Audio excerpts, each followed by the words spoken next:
Jakobi Williams, the chair of Indiana University's Department of African American Studies, and I would just first love for him to introduce himself to us. Well, as already indicated, I'm the chair of the Department of African American African Diaspora Studies. I am the Ruth N. Hall's Associate Professor.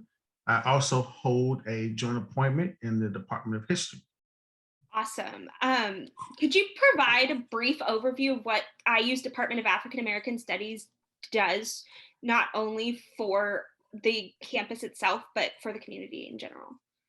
Well, we are celebrating our 50th year this year. So the Department of African American African Diaspora Studies was established in 1970. We are the oldest department in the nation. We are a unique department in a number of ways. We also have the traditional master's and doctoral granting degree programs, but we're the only one in the department who grants one in the creative arts, those degrees, but also grant those degrees, master's and doctoral level in traditional fields. Also, we have the African American Arts Institute. Those ensembles are also affiliated with our department as the director of the Soul Review, the dance company, and the choral ensemble. All directors are housed as faculty in our department, and those classes the students take for those ensembles are our courses. And also, we're the only department in the nation that has a Afrocentric-centered living and learning community attached to our department.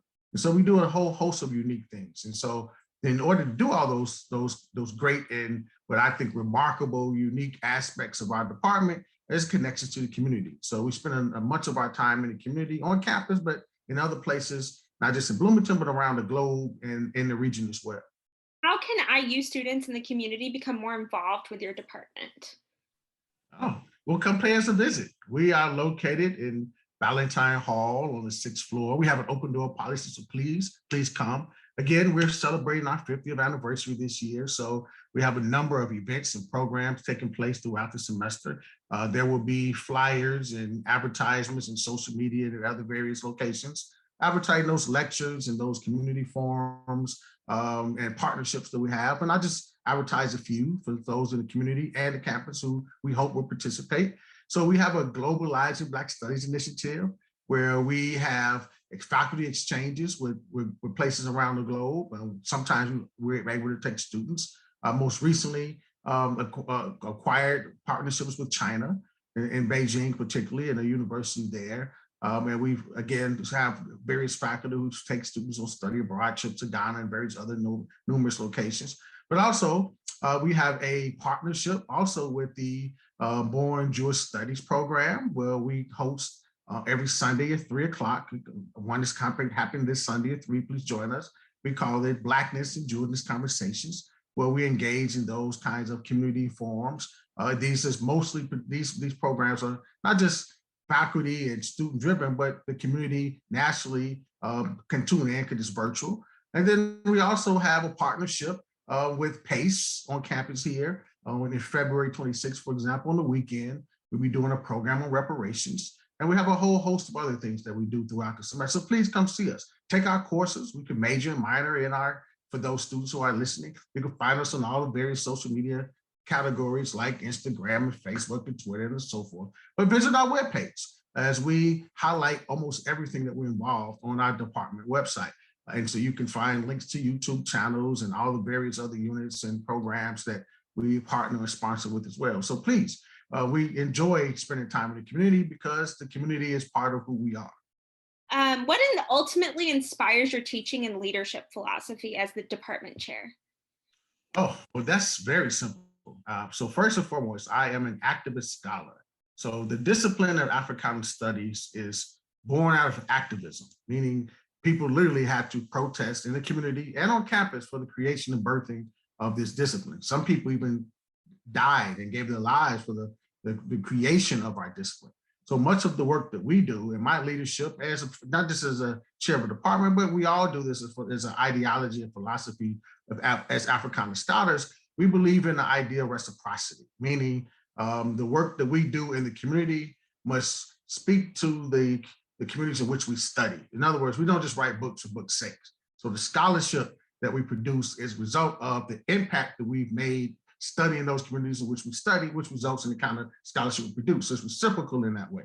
And so we make sure that our work is solid as scholarship and in our creative works in terms of what the university and academia requires, but it also has to make an impact on the communities in which we study, change, foster various changing conditions and environments. And so our leadership, my leadership, I should say, profile and ideology is consistent with the discipline that way, that there has to be a level of reciprocity, meaning the campus and the community. So as we're teaching courses to students like yourself and others about the amazing subjects in which we study, we also invite you to visit those communities, spend time in those communities as we have done, immersed in those areas. So they're not just subjects to us, we're actually making an impact. That what you learn in our community, in our courses, and what you learn from our discipline is the way in which the materials and the scholarship and ideologies and all the information you get is applicable.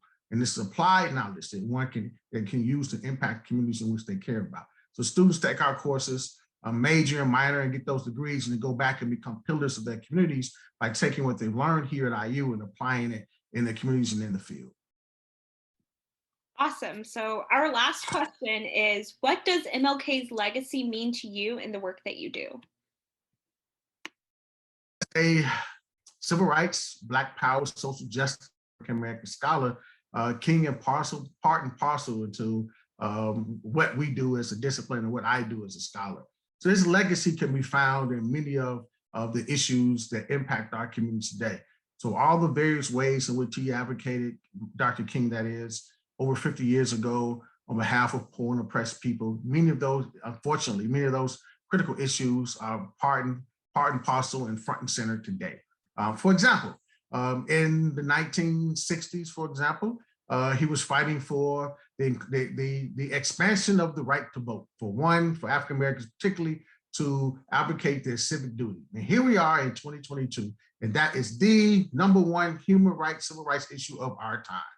The right to vote, that the ways in which states and those on the right are repressing and suppressing the vote with various state legislations and bills and circumventing access to the vote, it is still the critical issue of our day. So the legacy of King is alive and well in the long, protracted struggle for civil rights and human rights in our current context. And you can find much of that in the work that myself and scholars are doing in the communities, but also in the scholarship and creative works that we produce. We're speaking to that legacy. We are part of that legacy, and we'll continue to fight on in the long, protracted struggle for freedom and equality and equity in our society and on our campuses.